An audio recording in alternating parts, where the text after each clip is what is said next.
Assalamualaikum warahmatullahi wabarakatuh. Alhamdulillah wa syukurillah wa ni'matillah la haula wa la quwata illa billah, amma ba'd. Jumpa kembali di channel Sunyi Sepi. Terima kasih untuk dukungan dan support kalian yang sudah subscribe, komen dan share, juga like di channel Sunyi Sepi. Terima kasih untuk semuanya. Dan sebelumnya kita saling mendoakan semoga kita dan kalian selalu dalam lindungan Allah Subhanahu wa taala, diberikan nikmat sehat walafiat, dipanjangkan umurnya, dilancarkan rezekinya, dan dimudahkan dalam segala kesulitan apapun, dalam segala urusan. Amin amin ya rabbal alamin. Di kesempatan kali ini saya ingin menceritakan kisah pengalaman supir truk, sebut saja ini namanya Pak Riswandi. Ini beliau menceritakan tentang cerita mistisnya, cerita horornya saat dia ini diminta oleh salah satu bos proyek untuk mengantarkan material yang jumlahnya ini sampai ratusan truk, dan diantaranya ini Pak Riswandi, yang ternyata dari bos proyek ini tujuan dia merekrut rombongan Pak Riswandi sebagai supir truk ini ada niat busuk dari pemilik bos proyek yang membuat Pak Riswandi ini nyaris meninggal dikarenakan truk yang dia pakai ini secara mendadak ini mengalami hal-hal yang di luar nalar. Nah, kejadiannya itu setelah hampir 1 bulan lamanya dia bekerja dengan bos proyek itu, dia ini mengalami satu kejadian tapi mempunyai beberapa banyak firasat-firasat yang salah satunya lewat mimpi-mimpi. Itu semuanya itu memang di luar nalar, dan kejadiannya ini yang menimpa Pak Riswandi ini truk yang dia bawa hampir saja jatuh ke jurang. Ini padahal di depannya dia itu tidak ada apa-apa, tapi seolah-olah truk yang dibawa oleh Pak Riswandi ini seperti ada yang mendorong, dan bahkan setirnya ini seperti tidak mau dibelokkan. Tapi alhamdulillah Pak Riswandi ini bisa selamat. Nah, kejadian itu akhirnya membuat Pak Riswandi ini mengurungkan niatnya untuk bekerja kembali dengan bos proyek tersebut. Nah, awal ceritanya saat rombongan Pak Riswandi dengan mandornya, ini termasuk Pak Riswandi itu direkrut oleh mandornya untuk bekerja mengantarkan material di salah satu proyek tertentu. Sebut saja ini namanya Pak Waluyo, bosnya. Nah, di sini Pak Riswandi bekerja dengan Pak Waluyo lewat mandornya. Dia mengantarkan material-material itu setiap hari itu sampai 4 kali. Setelah hampir 1 minggu, mungkin sudah 20 truk dia bawa, 20 red dia sudah bawa setiap harinya itu 4 kali, mungkin sudah 20-an lebih. Itu sudah diantarkan ke salah satu proyek yang memang dikerjakan oleh Pak Waluyo. Nah, dalam seminggu itu Pak Riswandi lewat mandornya ini memang ada sesuatu yang janggal. Awalnya sih Pak Riswandi mengira kalau rombongannya itu semuanya sama, sesama supir truk itu bayarannya sama. Tapi ternyata 1 minggu itu gajinya Pak Riswandi itu beda sendiri. Pak Riswandi alasan mandornya karena dia selalu tepat waktu mengirim materialnya, sehingga Pak Riswandi ini diberikan bonus. Awalnya Pak Riswandi 1 minggu dia bekerja dengan Pak Waluyo ini katanya itu cuma bonus karena dia sudah bekerja tepat waktu. Setelah dia nanya ke teman-temannya, rombongan supir yang lainnya, di situ ada namanya Pak Asyam, ada namanya Pak Nirvan, terus ada namanya Pak Nur, itu masing-masing itu bayarannya itu tidak ada yang sama. Itu aneh, padahal mereka ya sama-sama membawa jumlah yang sama, tapi kenapa kok beda? Di antara keempat orang itu tidak ada yang sama. Ya selisih, ada yang selisih 100, ada yang selisih 200. Tapi Pak Riswandi itu jumlahnya itu selisihnya itu 500.000 dibandingkan yang lainnya. Padahal setiap tarif setiap material yang dia bawa itu ongkosnya sudah dilebihkan oleh mandornya sendiri, karena mandor juga ingin dapat untung dari Pak Waluyo. Nah, setelah 1 minggu dia dapatkan uang tersebut, ini Pak Reswandi awalnya ya dia mengira itu mungkin kebijakan dari mandornya ataupun dari Pak Waluyo. Dia terima begitu saja. Tapi setelah uang itu diterima, beberapa hari setelahnya Pak Reswandi dengan keluarganya di rumah ini mempunyai satu firasat lewat mimpinya kalau dia itu seperti ketemu Pak Waluyo itu seolah-olah seperti sudah orang yang sangat dekat. Padahal kalau secara logika nyata dia hidup itu ya baru dikenal saat dia bekerja dengan Pak Waluyo, dan baru beberapa hari, baru seminggu, belum lama. Tapi di dalam mimpinya ini Pak Waluyo itu datang secara nyata di dalam mimpinya itu mengajak ke Pak Reswandi itu jalan-jalan ke salah satu tempat yang mana tempat tersebut ini memang sangat asing bagi Pak Reswandi. Nah, Pak Reswandi ini menceritakan ke istrinya, "Bu, saya mimpi kok ketemu Pak Waluyo, diajak jalan-jalan, tapi tidak tahu di mana tempatnya." Itu mimpi yang pertama. Setelah dia bekerja seperti biasanya, mimpi yang kedua pun datang lagi. Tapi bukan Pak Waluyo yang mengajak Pak Reswandi bermain-main atau mengajak Pak Reswandi itu jalan-jalan ke salah satu tempat, tapi dia ini memimpikan di antara teman-temannya termasuk Asyam, Nifan, dan Pak Nur ini melihat Pak Reswandi itu sendirian. Melihat Pak Reswandi berjalan sementara ketiganya hanya bisa memandang, seakan-akan membiarkan Pak Reswandi itu berjalan sendirian, sementara ketiganya dipanggil itu tidak ada yang mau mengikuti, tidak ada yang mau mengikuti Pak Reswandi. Nah, Pak Reswandi bingung sebenarnya ada apa sih ini, ada apa dengan pekerjaan saya, kenapa teman-teman saya kok muncul dalam mimpi saya. Apakah karena saya setiap hari ngobrol dengan mereka sampai mimpi itu benar-benar datang seakan-akan nyata.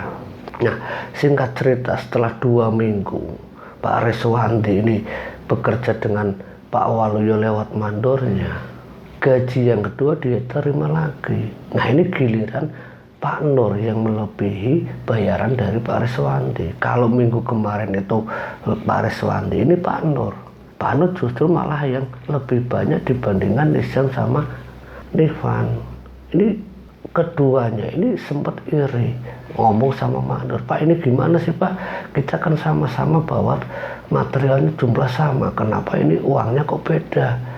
Pak Nur sama Pak Reswandi jumlahnya lebih banyak, sementara kita selisihnya kok ada 200.000. Itu dipotong untuk uang makan kalian, karena kalian kemarin sempat tidak bawa 1 truk. Jadi ini dipotong 200.000 termasuk uang makannya." "Oh, kirain kenapa Pak?" kata Nifan sama Asyam. Nah, singkat ceritanya Pak Nur pun mempunyai mimpi yang sama dengan Pak Reswandi kalau dia itu seakan-akan ketemu dengan Pak Waluyo. Wajah yang nyata, wajah yang benar-benar sama, tapi mimpinya Pak Nur ini bukan hanya Pak Waluyo saja, tapi ada orang lain dengan pakaian yang aneh, dengan pakaian seperti pakaian kerajaan, itu seperti mendampingi Pak Waluyo.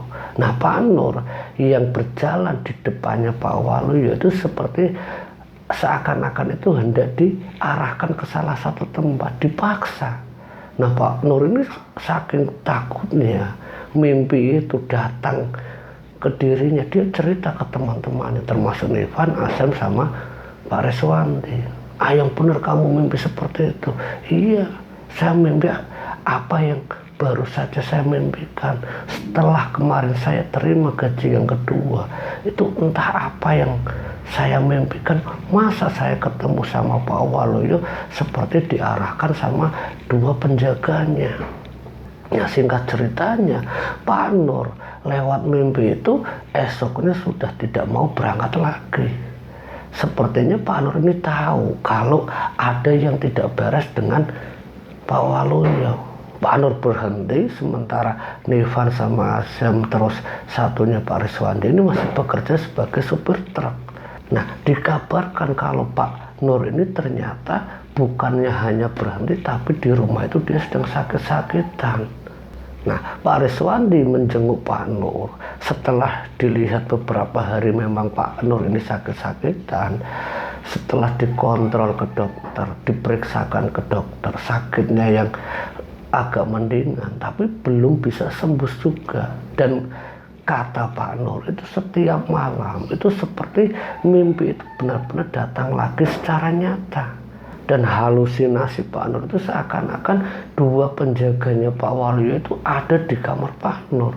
Sampai singkat ceritanya istrinya ngundang praktisi untuk mengusir mimpi-mimpi tersebut, yang membuat Pak Nur itu ketakutan.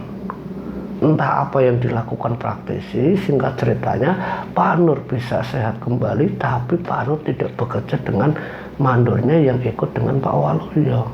Dia memilih bekerja sehari-hari seperti biasa, menunggu orang-orang yang membutuhkan jasanya. Sementara Pak Riswandi ini masih bekerja dengan Pak Waluyo. Nah, minggu ketiga Pak Riswandi ini mendapatkan gaji itu jauh lebih besar lagi, seperti 2 kali kerja. Dia 3 minggu bekerja itu seperti dia dapatkan 4 kali lebih banyak lagi. Nah, ini membuat Pak Riswandi ini tercengang saat dia terima uang dari mandor. Ini uang apa lagi kok banyak sekali? Itu untuk tunjangan keluarga kamu. Nah, kamu tapi nanti ikut sama Pak Waluyo, kamu dipilih sama Pak Waluyo, tujuannya agar nanti setelah selesainya minggu depan kamu itu ikut dengan Pak Waluyo untuk bekerja di proyek yang lainnya, suluh menjadi mandor di sana. Ayo bener Pak Mandor, iya ini pesan Pak Waluyo, jadi ini sebagian dulu uang untuk di rumah istri kamu saat nanti kamu ikut sama Pak Waluyo. Loh, kok bukan Bapak saja? Saya masih ada tugas di sini sama Pak Waluyo. Jadi nanti yang di sana, proyek di sana itu tugasnya itu nanti diserahkan ke kamu. Lah, saya kan tidak kenal sama Pak Waluyo. Iya, tapi saya yang cerita sama Pak Waluyo. Kalau sampean Pak Riswandi itu orangnya amanah, orangnya jujur. Jadi saya lebih memilih sampean daripada Nivan dan Azam. Apa mereka ndak iri Pak? Urusan saya, kata mandornya. Itu urusan saya. Pokoknya nanti setelah minggu depan selesai, kamu ikut sama Pak Waluyo saja. Iya Pak, iya Pak. Akhirnya uang itu diterima sama Pak Riswandi. Dia serahkan sama istrinya. Tapi setelah uang itu diterima, ini giliran istrinya yang memimpikan tentang sosok yang sama seperti di mimpinya Pak Nur. Tapi bukan Pak Riswandi, tapi istrinya. Nah, istrinya menceritakan, Pak, saya mimpi kok aneh Pak. Masa saya ketemu sama seorang prajurit Pak. Seorang prajurit itu pakaiannya itu seperti prajurit, terus pakai tombak, tapi wajahnya itu seram sekali Pak. Nah, Pak Riswandi mendengar cerita istrinya ini teringat akan apa yang dialami Pak Nur. Bu, hati-hati Bu kalau mimpi seperti itu Bu, apa jangan-jangan ada kaitannya sama Pak Waluyo? Nggak usah seudon Pak, nggak usah berprasangka buruk, mungkin itu hanya bunga tidur Pak. Nah, singkat ceritanya, mimpi yang kedua itu muncul lagi, tapi bukan Pak Riswandi dan istrinya, tapi anaknya. Anaknya memimpikan sesuatu yang sangat menyeramkan sampai tidurnya dia itu terbangun dan bahkan tidak mau tidur lagi sampai pagi. Karena apa? Anaknya Pak Riswandi yang usianya masih 9 tahun, yang baru duduk di kelas 3 SD, itu memimpikan kalau anaknya Pak Riswandi itu yang namanya Nova itu seakan-akan hendak dicekik, ditarik-tarik sehingga dia itu terbangun. Nah, dia menceritakan ke bapak ibunya yang membuat dia tidak mau tidur lagi. Bahkan selama hampir 2 hari Nova, anaknya Pak Reswandi, itu benar-benar tidak mau tidur karena masih takut mimpi itu. Setelah kejadian tersebut, Pak Reswandi ini nanya ke Pak Nur, Pak Nur, saya minta tolong, kemarin sampean waktu sembuh dari hal-hal yang aneh itu lewat praktisi siapa? Oh, saya kemarin istri saya yang mendatangkan, istri saya yang manggil praktisi itu. Dia seorang dukun kok Pak. Bisa Pak saya diantar? Ya nanti saya tanya istri saya. Nah ini setelah Pak Reswandi selesai bekerja, dia datang ke Pak Nur menanyakan perihal tersebut. Nah singkat ceritanya, istrinya Pak Reswandi bersama istrinya Pak Nur ini datang ke dukun menanyakan tentang mimpi-mimpi itu. Dan mimpi itu dijawab dengan jelas kalau ada hal yang ganjil tentang Pak Waluyo. Nah istrinya Pak Reswandi yang mendengar jawaban tersebut langsung memperingatkan ke suaminya, Pak, bukannya saya tidak percaya sama Pak Waluyo sama sampean ya Pak, tapi lewat istrinya Pak Nur dari dukun tadi menceritakan kalau Pak Waluyo ini melakukan ritual pesugihan dan dia sedang mencari tumbal Pak. Ah yang benar, iya Pak. Makanya Pak Nur sekarang tidak mau bekerja di sana. Lah terus Bapak gimana? Ya Bapak berhenti saja. Loh uangnya kan sudah diterima Bu. Kita masa kembalikan? Kita kembalikan dari mana? Uangnya kan sudah dipakai untuk bayar sekolah, untuk kebutuhan kita. Bingung Pak Reswandi sama istrinya. Nah singkat ceritanya, setelah 1 minggu, genap 1 bulan Pak Reswandi bekerja dengan Pak Waluyo, saat truk terakhir yang dia bawa, muatan yang dia bawa itu terakhir di atas bukit, ketika dia hendak turun, itu truknya itu benar-benar terasa aneh, berat sekali untuk naik dan mudah untuk turun. Ya mungkin Pak Reswandi awalnya mengira karena muatan sekaligus turunnya ya memang karena ada muatan juga sehingga mudah untuk turun. Tapi bagi Pak Reswandi sebagai supir truk yang memang sudah pengalaman, itu tidak pernah mengalami truk seberat itu dan truk seringan itu. Ini benar-benar aneh. 3 kali tanjakan yang berbeda-beda, ini beratnya truk itu berbeda-beda, terasa berat sekali, setir truknya itu terasa sangat berat. Nah satu waktu ketika hendak naik, ini benar-benar terasa berat, ditekan gasnya, setirnya itu ditahan agar bisa seimbang. Nah ketika dia hendak membelokkan ke arah kanan, ini truknya ini tidak mau dibelokkan, padahal Pak Reswandi ini ya memang sudah ngontrol semuanya, truknya itu memang sudah layak pakai, ini tidak pernah mengalami setir yang sangat berat seperti itu. Nah saat dia naik hendak turun, nah di depan ini ada jurang, memang di sebelah kirinya ini jurang, dia hendak belokkan itu terasa berat banget. Nah saat berat ini dia benar-benar sudah pikirannya itu mati saya, mati saya, mati saya. Karena apa ya, posisi dia nanjak hendak turun, di depannya ini tikungan yang harus dia ambil, tapi truknya ini susah dibelokkan, sampai truk yang di sampingnya yang berpapas itu sampai klakson itu berapa itu didengar sama Pak Reswandi. Tapi Pak Reswandi ini masih fokus sama setirnya, ya berusaha untuk membelokkan karena roda depan truknya Pak Reswandi itu sudah turun dari aspal dan truknya itu masih posisinya itu masih tetap saja berjalan. Ini ketika naik hendak turun, ini posisinya pas lagi datar, dia ini hendak ke arah turun, tiba-tiba truknya itu seperti berat hendak belok ke kanan.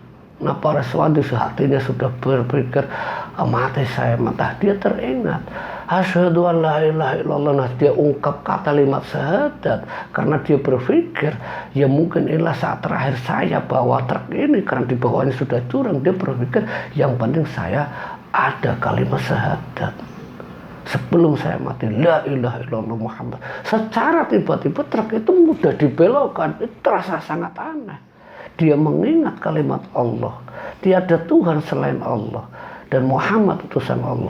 Truk itu seakan langsung belok. Nah, truknya belok ke kanan itu sampai kebablasan karena secara tiba-tiba truk yang tadinya setirnya berat itu secara tiba-tiba langsung putarnya itu seakan-akan enteng sekali. Nah, ini sampai dia belok. Untungnya mobil yang di depan ini ngasih klakson sampai dia itu berhenti.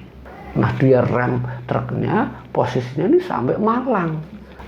Sampai yang di belakangnya Pak Reswandi berhenti, ngasih aba-aba jangan naik, yang dari depan itu naik, yang dari belakang ini hendak turun, ditahan semuanya sampai beberapa orang turun untuk memarkirkan truknya Pak Reswandi.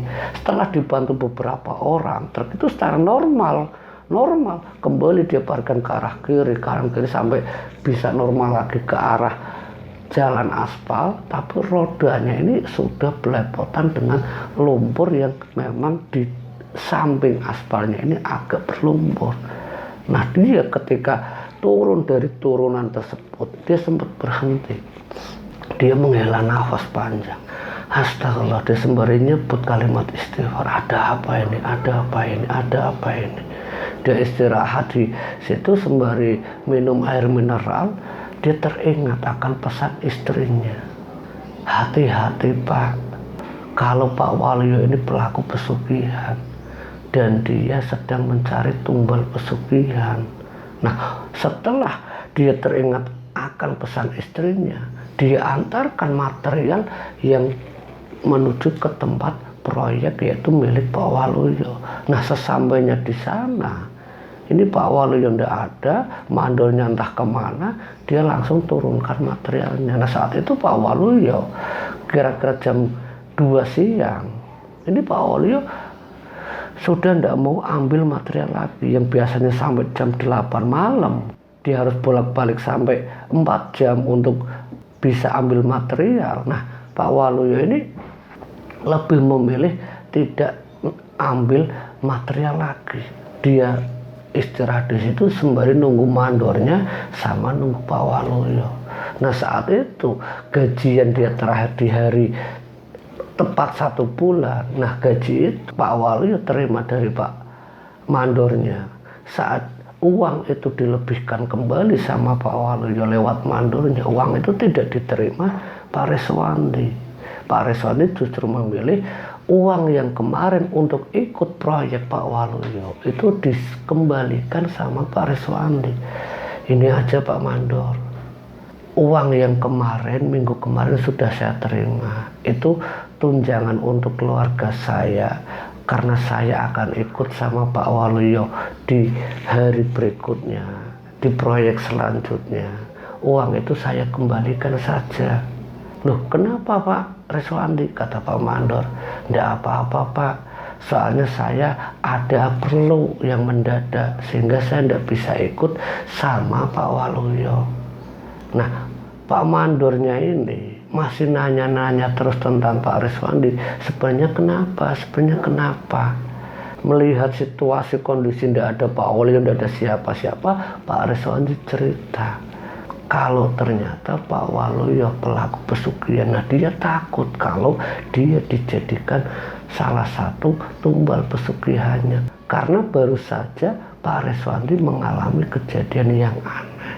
Dan bukan itu saja Pak Mandor, dulu minggu pertama setelah saya dapat gaji, saya mimpi ini, semuanya diceritakan ke Pak Mandor sampai akhirnya Pak Mandor mengerti dan memaklumi. Nah, singkat ceritanya, uang yang tunjangan minggu kemarin sudah dikasihkan lewat Pak Mandornya dari Pak Waluyo itu dikembalikan sama mandornya. Nah, Pak Waluyo yang malam itu datang kira-kira habis maghrib, bertemu dengan Pak Reswandi dan Pak Mandornya. Ini Pak Reswandi ini secara baik-baik dia pamitan sama Pak Waluyo kalau dia tidak bisa ikut proyek selanjutnya. Ya dikarenakan keluarganya ada perlu yang mendadak di kampung yang jauh, keluarga istrinya, sehingga dia tidak bisa ikut untuk bekerja dengan Pak Waluyo. Nah, saat itu diterima sama Pak Waluyo, tapi di beberapa hari setelahnya Pak Nur, Pak Nifan sama Pak Asam ini mendengar kabar kalau ada salah satu karyawan di proyeknya Pak Waluyo yang mengalami kecelakaan kerja. Saat itu semakin jelas kalau ada hal yang ganjil di tempat bekerjanya Pak Waluyo, kalau Pak Waluyo memang pelaku pesugihan. Sampai mandornya pun akhirnya terkejut mendengar ada yang meninggal mengalami kecelakaan kerja. Dan mandornya pun sama-sama ikut resign, ikut berhenti, tidak mau lagi bekerja dengan Pak Waluyo dengan alasan berbagai macam alasan. Dan singkat ceritanya, mandornya Pak Riswandi setelah mengetahui ada yang meninggal di proyeknya Pak Waluyo, mandornya pun ikut resign, termasuk Pak mandornya itu ikut resign atau berhenti bekerja dengan Pak Waluyo, diikuti dengan Ivan dan Azam. Nah, mereka ini akhirnya benar-benar percaya apa cerita tentang Pak Nur yang berhenti secara mendadak dan juga Pak Riswandi yang mengundurkan diri, yang tidak mau ikut bekerja lagi dengan Pak Waluyo. Dari kisah Pak Riswandi ini kita bisa ambil hikmah dan pelajarannya. Semoga kisah ini bermanfaat dan menambah wawasan untuk kita semuanya. Akhir kata, wallahu muwaffiq ila aqwamit thoriq. Wassalamualaikum warahmatullahi wabarakatuh.